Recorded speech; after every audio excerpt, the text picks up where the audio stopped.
किंतु साउथ अफ्रिकार बहुत भल क्रिकेटर माने सेतबेले এই কেরি পাকর সিরিজ খেলিଥିଲେ ঠিক ଅଛି এটা ବି ଗୋଟେ ଇଣ୍ଟରନ୍ୟାସନାଲ ଏକ୍ସପୋଜର ଦେଇଥିଲା ଏବଂ ଆପଣ ଦେଖିବେ କି ବହୁତ ଓଭର କମ୍ପିଟେଟିଭ ଥିଲା ଲିଗ୍ଟା କାରଣ ସବୁ ଦେଶର ବେଷ୍ଟ ପ୍ଲେୟାର ମାନେ ଆସିକି ସେଠି ଖେଳୁଥିଲେ ଠିକ ଅଛି ଏବଂ ତାପରେ ଏଇ ଏକ୍ସପେରିମେଣ୍ଟ ଆଉ କେହି କରିବା ପାଇଁ ସାହସ କରୁନଥିଲେ କିନ୍ତୁ 2007 ରେ ଯେତେବେଳେ ଭାରତ ଇନାଗୁରାଲ T20 ୱାର୍ଲଡ କପ୍ ଜିତିଲା ଭାରତର ଜଣେ ସେମିତି ମିଡିଆ ଟାଇକୁନ ଜି ନ୍ୟୁଜ ର ଓନର ସୁଭାଷ ଚନ୍ଦ୍ରା सी सेतबेले डिसाइड कले कि एई जिंस को रिपीट करिया पई आउ थरे एमती गोटे क्रिकेट लीग आरंभ करिया पई जहा ना थिला Indian cricket league Indian cricket league जेतबेले 2007 रे लॉन्च हला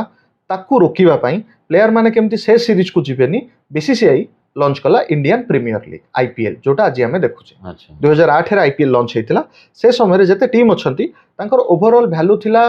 $723 मिलियन जदि हमें मिसई के देखिबा ठीक अछि किंतु आज जदि हमें देखा ए कमर्शियलाइजेशन एते बढ़िलानी 2020 रे गोटे नुआ टीम इंट्रोड्यूस हला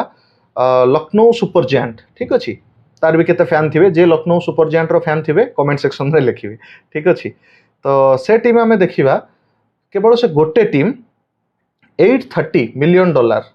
रे बिक्री हला आपण एठू जानंतु कि केते अधिक कमर्शियलाइजेशन एते कम दिन रे भितरे बढ़िला